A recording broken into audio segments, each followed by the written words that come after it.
fish has disappeared between the hippopotamus's teeth. One movement of those jaws could end the encounter instantly, but the hippo remains still as more fish gather around its lips and gums. They are searching for edible material hidden in places the giant cannot easily reach. So why would one of Africa's most powerful mammals tolerate tiny fish inside its mouth?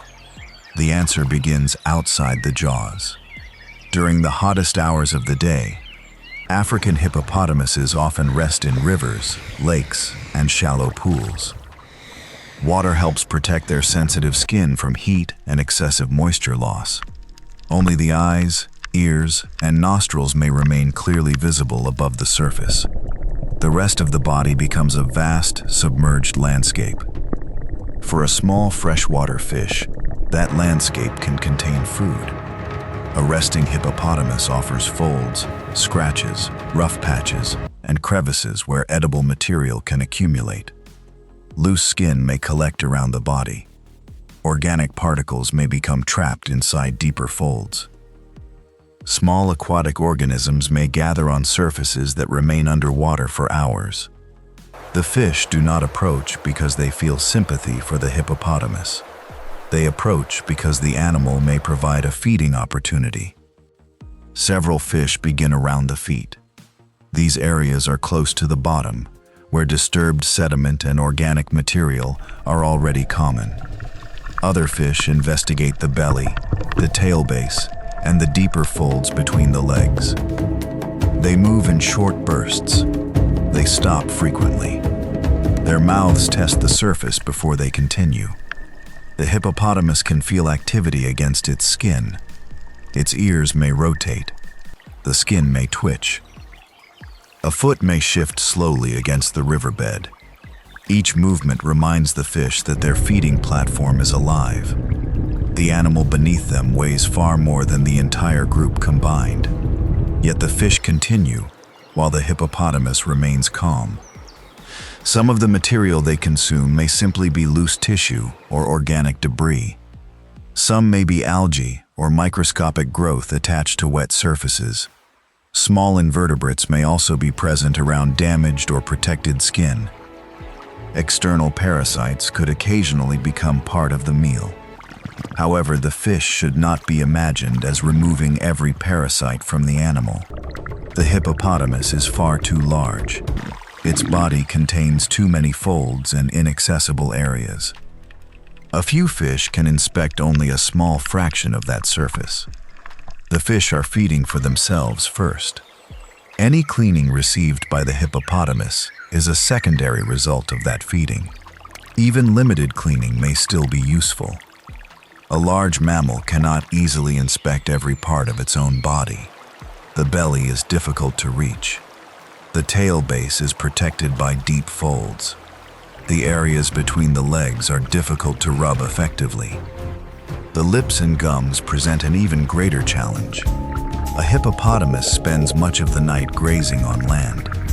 Its broad lips tear and gather large quantities of grass. The vegetation is crushed by powerful teeth before being swallowed. Fibers can remain around the gum line. Small fragments may become caught between worn teeth. These leftovers create a concentrated source of food. For small fish, the mouth may offer more edible material than the outer skin. Reaching it is the dangerous part. The first fish gather near the corners of the lips. They do not immediately swim deep inside. They test the outer surface and retreat when the head moves.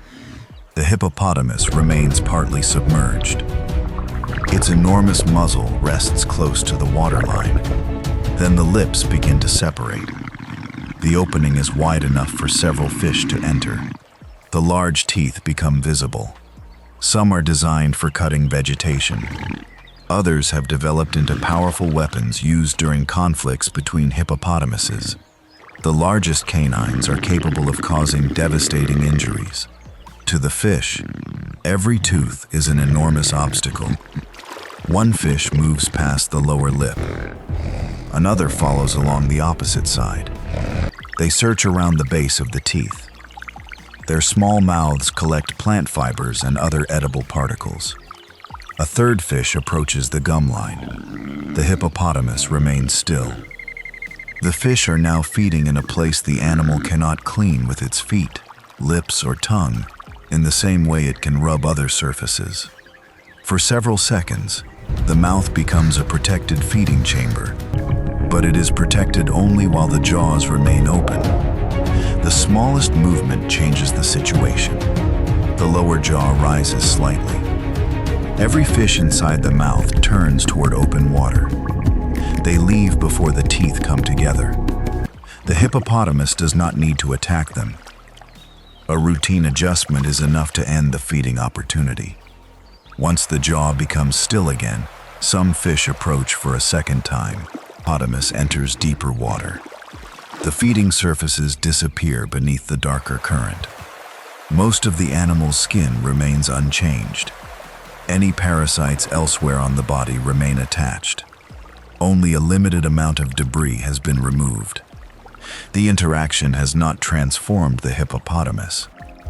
It has simply created a brief exchange between two very different animals. One provides access to hidden food. The other may remove a small amount of material that the host cannot easily reach. The extraordinary part is not that the fish cleaned an entire hippopotamus. It is that such small animals were tolerated inside one of the most powerful mouths in Africa. The hippopotamus did not open its jaws for kindness. The fish did not enter to offer medical care. They were following an opportunity created by food, stillness, and temporary access.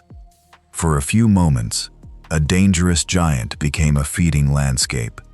The opportunity lasted only until the jaws began to move.